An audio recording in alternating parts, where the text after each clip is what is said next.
আপনারা কেমন আছেন? আশা করছি সবাই খুব ভালো আছেন, সুস্থ আছেন আর স্বাভাবিক আছেন।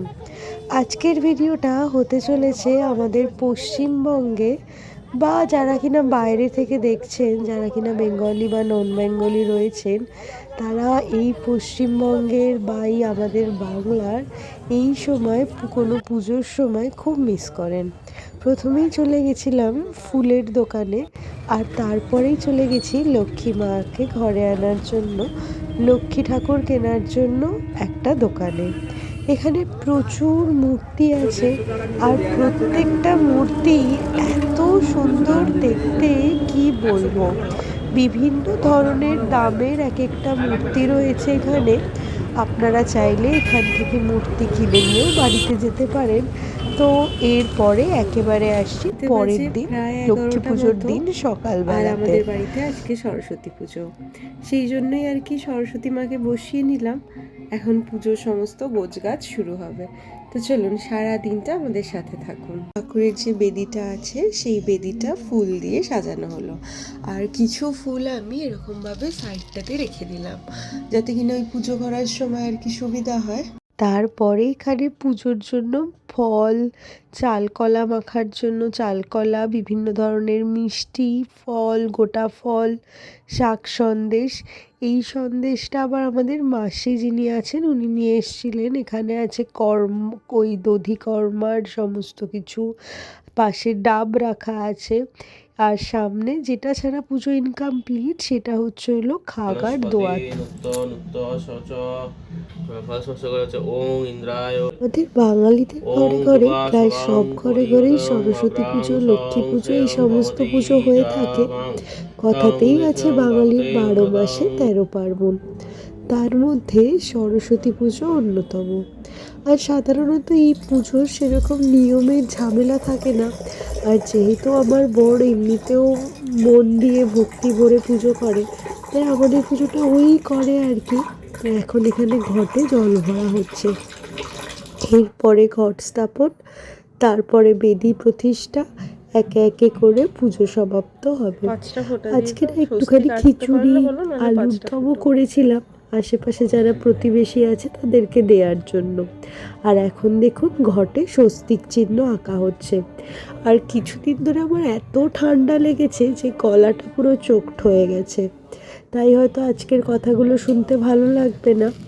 আর এইখানে এখন আমরা চলে এসেছি প্রায় পুজোর শেষের দিকে। পুজো হয়ে গেলে তারপরে আছে প্রসাদ বিতরণের কাজ।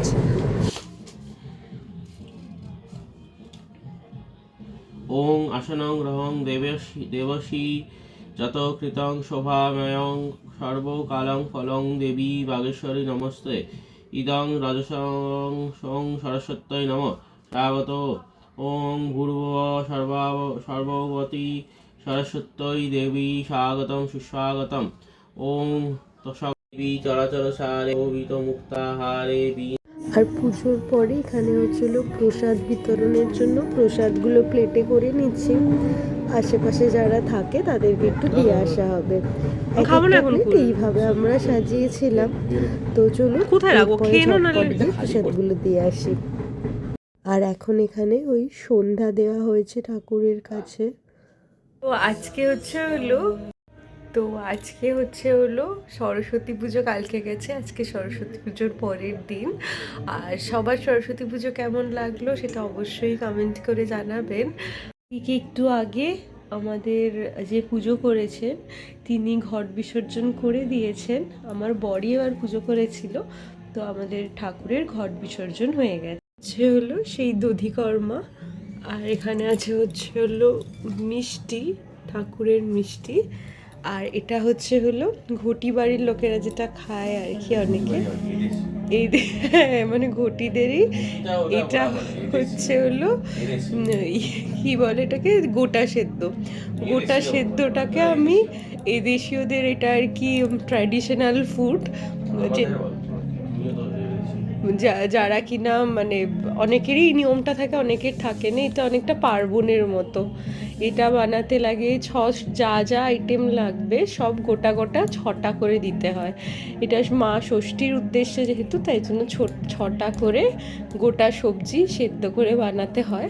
আর এটা আমার শাশুড়ি মা পাঠিয়েছেন, তো এটা আমি মেখে নিয়েছি, এরকম দেখতে হয়েছে। আর এই যে এক বড় ডাব্বার এক ডাব্বা, এটা হলো গোটা সেদ্ধ এসছে, এরকম দেখতে হয় গোটা সেদ্ধটা। এই দেখুন সব গোটা গোটা। এটাতে কলাইয়ের ডাল, মুগ ডাল না কি ডাল জানো, এই তরকার ডাল, এই সব কিছুই থাকে আর কি, গ্রিন মুগ যেটাকে বলে। তো চলুন আমরা এটা এখন খেয়ে নিই, খেয়ে বেরোবো।